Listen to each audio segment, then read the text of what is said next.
Alrighty, this is another episode of Good, Bad, and Ugly Real Estate Investing, and this is episode number 6. Number 6. Yep, I forgot last time, but I got it this time. It's number 6, I think. I'm sure. Yeah. Okay, so today is pretty cool because we actually just closed on our, second property within the Real Estate Investment group, but 5th property altogether. And it is an awesome little property. It's not little.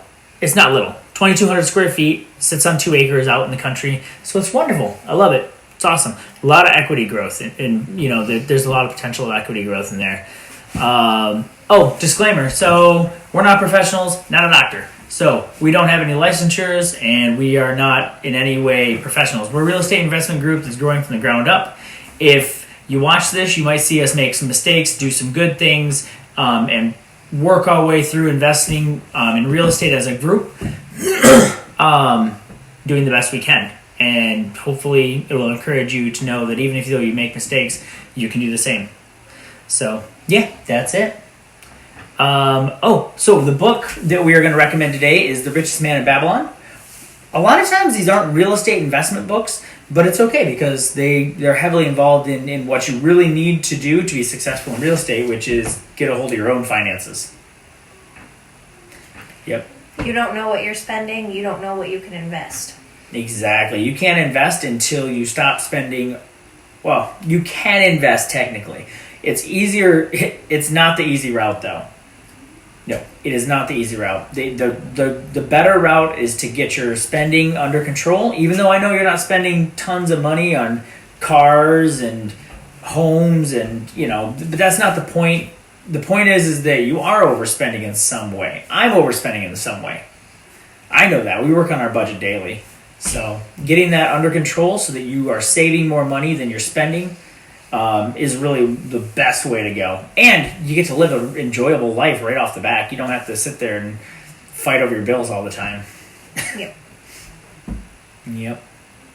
So we're recommending Richest Man in Babylon. The book, it covers, she hates it, so she's not going to talk at all about it. I don't like it. Even though she's not talking much at all anyway right now. I don't have much to add. Oh, okay. I keep trying to throw you the ball here. I'm like... I'm sorry. I don't have much to add at this point. Oh, okay. Well, I'll have more to add once we get to the fun stuff. Oh, okay. All right. So, back to the book. She hates it. It's a book that's pasted into a setting back in the days of Arabian Nights. No, it's just old. It's old. So, but it's in the settings of... It's a story that teaches you about how to do... Why didn't you even try? You're right. Probably a better idea that you don't try to talk about the book. I tried. So what it is it's a group of stories primarily centered around one person in the book, and it goes through a lot of different things to teach you about finances and how money works and how money actually has kind of a life of its own, which if you don't realize that yet, you need to read it. And so but the funny thing is it was actually developed by a bunch of banks back in the 50s to help people learn how to better handle their money so that they can pay back their loans. But it's a fun book because it's a fun read, and even though Elise hates it, it's kind of like an interesting story. So I liked it for that. My daughter loved it. She actually enjoyed listening to it. So she's listened to Rich Dad, Poor Dad, Richest Man in Babylon, and a bunch of other real estate investment books or just business books. And that's one of her favorites. So back onto the 8 Mile House. Fun stuff. There you go. Well, here, then I'll let you speak. We have 5 houses. Yeah! No, the 5th house is finally bought, and now we're hoping to be able to keep closing kind of regularly on houses. Yeah, we it's important to be able to amortize. So they talk about amortization within banks when you're paying off a loan. It's how fast the interest rate and it's the interest rate, what you get charged, and how fast you pay down your principal over time. So what each payment will give you back, or what each payment will charge you in interest and principal all the way down from month 1 to month 30 years. Yeah. So we're talking about amortization, but we're talking about amortization in the reverse. Whereas we're talking about amortization to where you invest the first day you invest in real estate all the way out to year 30. We'll just throw a year on it. Year 30 in your life, and how fast that money is going to be reinvested continuously in order to continue to grow, instead of that interest being charged to the bank being charged continuously and growing debt. So yeah, that's amortization of real estate. So the quicker we can put money into real estate and safely and properly turn it into rental real estate, and then take that money that property earns and put it into the next property, that is the fastest way that we can amortize our money. And it's really important to be able to amortize quickly. If you flip one house in a year, you're going to make that money off that one property. If you're able to flip one house that actually feeds into the next house, that feeds into the next house, that feeds into the next house, your granddaddy Dala is going to have grandbabies after grandbabies after grandbabies, and all of them little grandchildren are going to work for you as your little slaves, and they're going to have great-grandchildren that also work for you. Not in a bad way. There are many slaves throughout the years, and you're a slave to the banks and the credit system and your money. So I am as well. It's not exclusive to you. It's me as well. I'm also still working on it. I tried taking it back. You tried. Are we going through the video at some point? Yes. So the fun thing about this is every single time we do one of these videos, we add a nifty little thing, and now this is our nifty little thing. So we have a video for you of the property we just purchased, and we get to talk and walk through it. Here we go. First, before we start it, why don't we explain what each building is, because that would be a good place to start. Oh, yeah, you're right. Let's do that. Okay. All right. So first, we have the property. That's the house, 2,200 square feet. This is the garage, which is actually almost 2,000 square feet It's itself. massive. It's huge. It's It hard to tell right doors here. all around it. Like, Yeah. there's just a ton. Absolutely a ton of garage doors. So this here, you can get 2 cars in this garage portion. You can get a car in here, or actually you can put 2 in here if you wanted to. Yeah, because it goes back really far. Yeah, it stacks back about 3 car lengths. Yeah. And then there's also a door on the other side where you can pull a car into the other side. The other way. Tons of garage bays. The property sits on 2 acres. This right here, this is it's an RV. It's a place to pull your RV into. And it also has a hookup and dump station. Yeah, so it's got sewage, electrical, and water all in this little space, which is nice. It's awesome. Bless you. Thank you. Yeah, so that's the preliminary interesting information on this. Just to give you guys a rough idea, the property they wanted $175,000. We paid $161,500. And I'll explain the rest later. So here's the property, and we'll kind of talk to you what our plans are for this property as of now. So, what do you think, Elise? We have to put up a perimeter fence. Yes. Because the surroundings are not that beautiful towards that side of the house and then the back of the house. So what she's talking about is there's a few trailer homes. Only one person lives behind us and around us. Yeah. But they have a few trailer homes where their family used to be there. And this is another reason it's important to talk to your neighbors, right? So their entire family grew up there. They kept moving in trailers. And now his whole family's moved away. He's just kind of living there as an older gentleman. And but we're gonna put up a perimeter fence just to make it more comfortable for the renters. Yep. Yeah. So this is the front door, which needs obviously to be fixed. Yes. But ugly is good because ugly means or equity growth. And it means people don't want it. Yes, which means we want it. Yes. Some of these bedrooms will be okay. We'll just paint them up, throw up some new. 2 of the bedrooms and the downstairs are pretty much good to go. They just need a little bit of stuff. Yeah. That's the living room. I wouldn't say that's a little small. I think it's okay, right? It's a little small, but I don't think it's tiny because it goes right into the kitchen, and the kitchen's huge. That's true. That's true. So it won't feel small. Yeah, no. Now, this is a long bedroom. It's very big.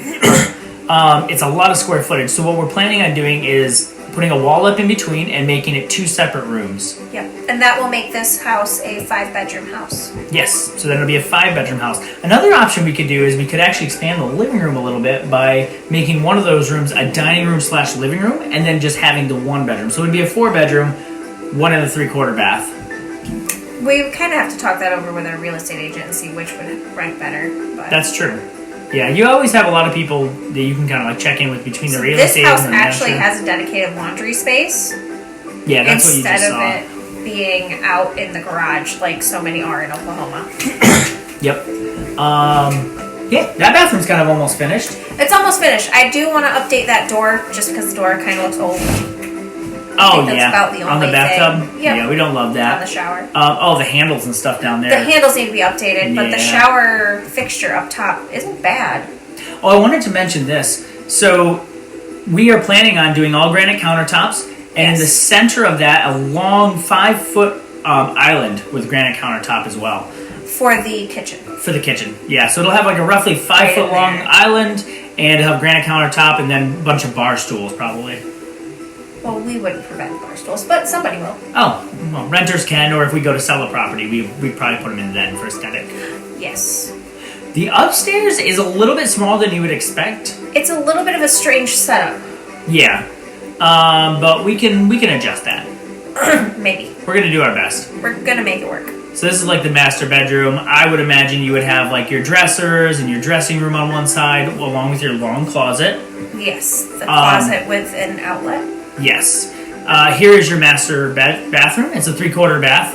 It's got a shower stall, so it's kind of nice. This bathroom is almost done as well. We would update a couple of things just to brush nickel. Yeah. You'd move down this hallway, which we're not sure if what we're gonna do with the hallway space. But at the other end, you would have your dedicated bed area. That's I'm probably. not sure if that's big enough for a queen size bed. Think so? Is it? I don't know. We'll have to figure that out. Yeah. Any ideas? Let us know. Yeah, this is definitely up for debate. You know, we're still developing the idea on what we want to do with Those this stairs property. need to be Need to be what? better.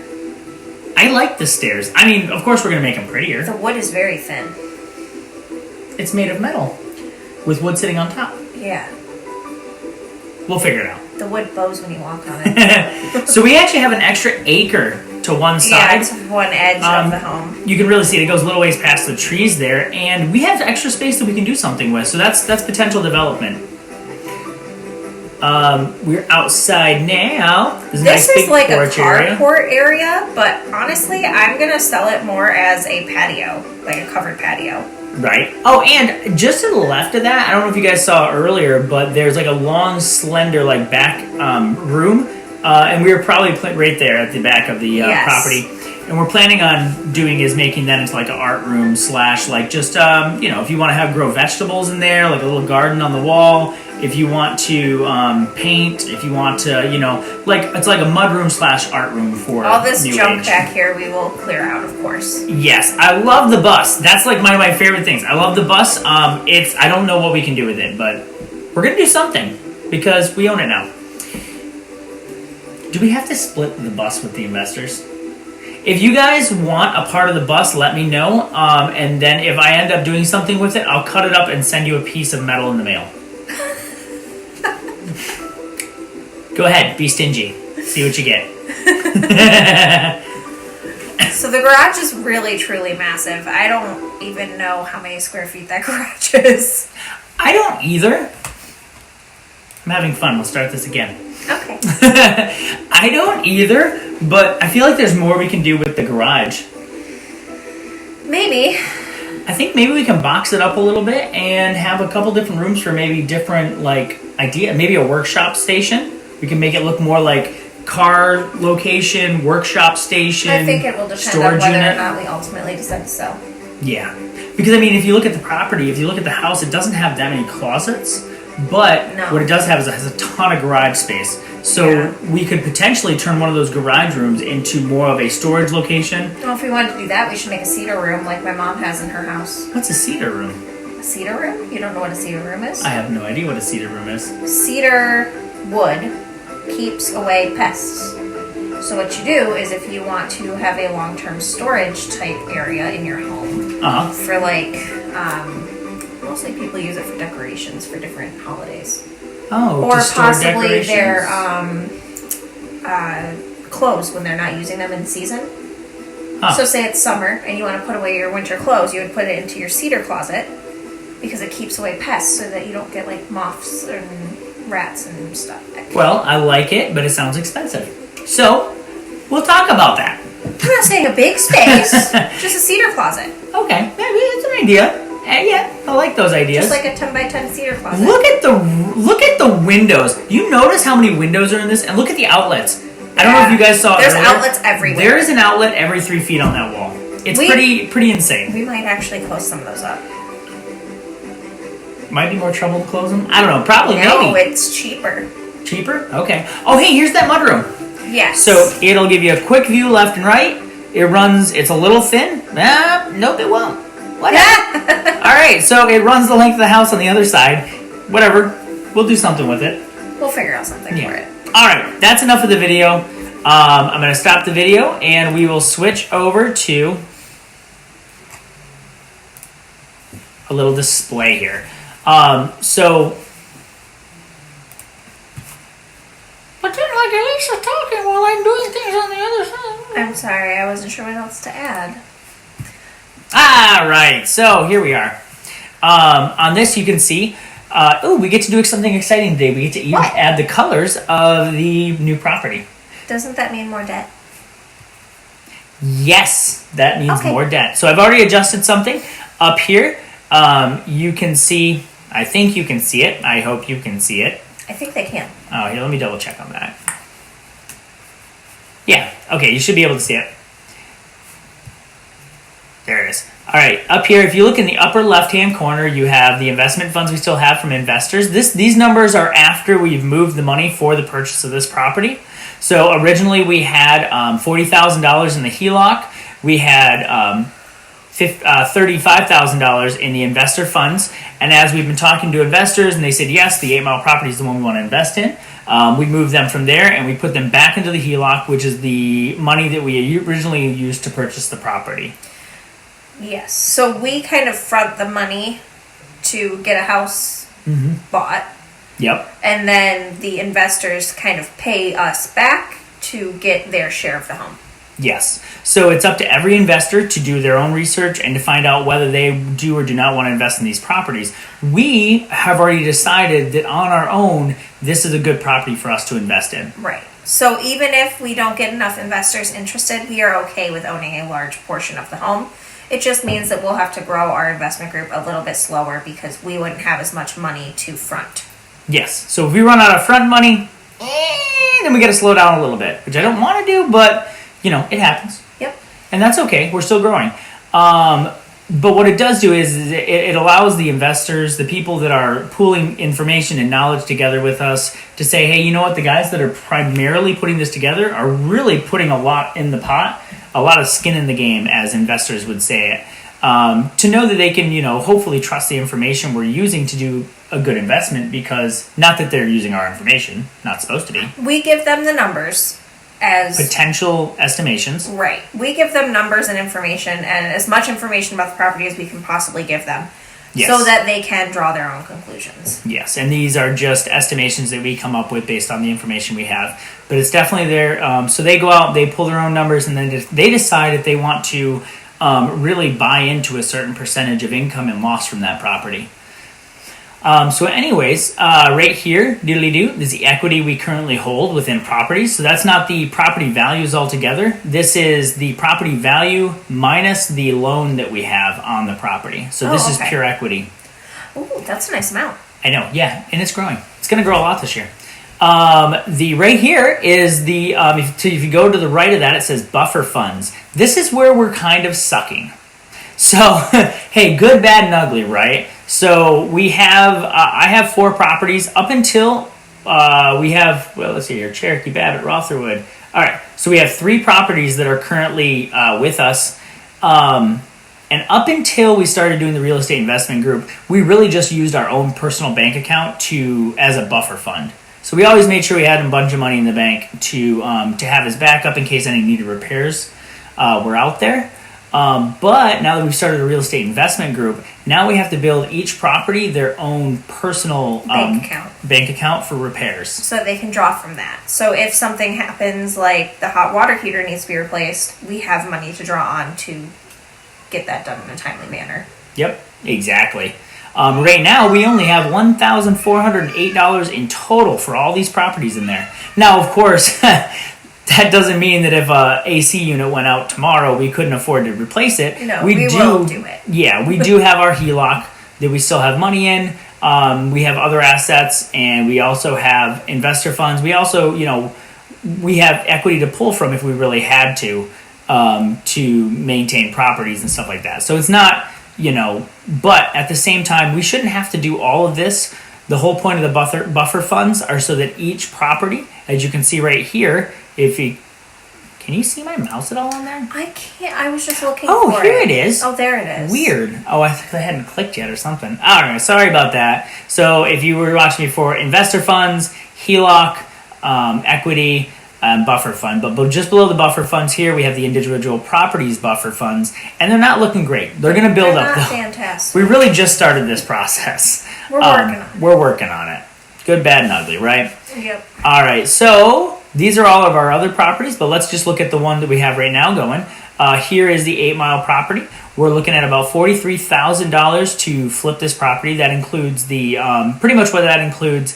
That includes all cash needed. So it was about $32,000. So that's a down payment included. Yeah. Okay. Down payment included. Yeah. So it includes the down payment, closing cost, and then it's really about $13,000 to cover any excess holding costs or needs. Now, we might not need all this money, and at the end of the property, it'll be distributed back out to the investors based on their percentage input.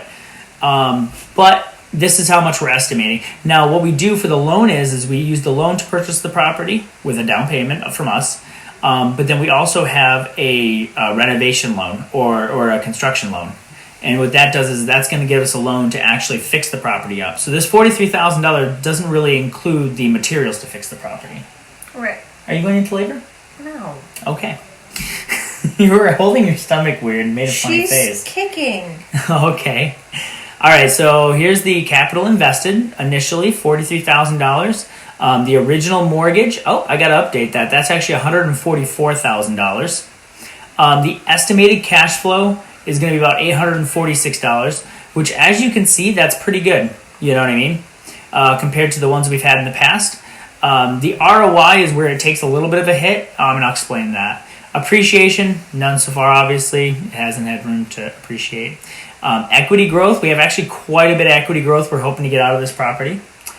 And mortgage pay down. So that is the amount that is paid initially on the down payment. And then this is what we're expecting out of the first year of having the mortgage paid down between down payment and monthly payments. This is how much it should be paid down within the first year. So if you add these two together, that's what we really have for equity. So it's quite a bit. And so even if we rent this property for a year and sell it, we should be able to pull out quite a bit. Yes. Yep.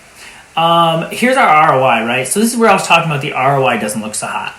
So compared to our other properties, we have a 22%, which that was our first property. It really wasn't done correctly. But hey. Well, that property was what we needed at the time. Exactly. And even though it wasn't done right, look at that. 3 years later, it's pulling in 22% return on investment each year. It's crazy. Obviously, Rotherwood, 26%, or no, Babbitt should be 26% when we do start renting it. But that one's purely speculation because we haven't rented this house yet. That's true. That's why it's yellow right here. Speculation. This should be yellow too. Anyways. That's okay. Don't change it right now. Okay, I won't change it right now. Pink House. All right. Pink House is 21%. Also known as 68th Street. Yep. We knew that one was going to have a little bit lower ROI, but hey, it's still returning good money and it's got a lot of value wrapped up into it. Also down here, and actually that's about what we estimated. Is it? Yeah, so I estimated about 21% ROI. I don't remember if some of the investors remember talking about it and stuff. But then when we finished it up, we thought that it was going to be about a 16% ROI. But no, it's right around 21 where we originally estimated it. So that's nice. We're actually able to get quite a bit for our rentals at this moment. The market is very high. Oh, yeah. It's hot. This one should be about 23% ROI. And you think, oh, well, that's not nearly as good as 33%, 26%. Rotherwood is like a unicorn. Yeah. But the thing is that we might have 23% ROI, but what we do have is we have a ton of equity, which is beautiful. And we have room to grow in this property. There's room to do other things to actually up the value and up the rents. So that's what's special about this property. We do have one in the works that should bring in more about 29% ROI, which that'll be nice. Down to the right here, we have 44% safety margin, and what that means is that we can drop our rents by up to 44.56%, and we should be okay. We should be able to cover all costs of renting that property, including still the management cost. Oh. Yes. That's good. Yep. So it's actually more like 50% probably if you include the management cost that we could if we had to drop. So if you could cut your rents in half and not have to worry about losing your property.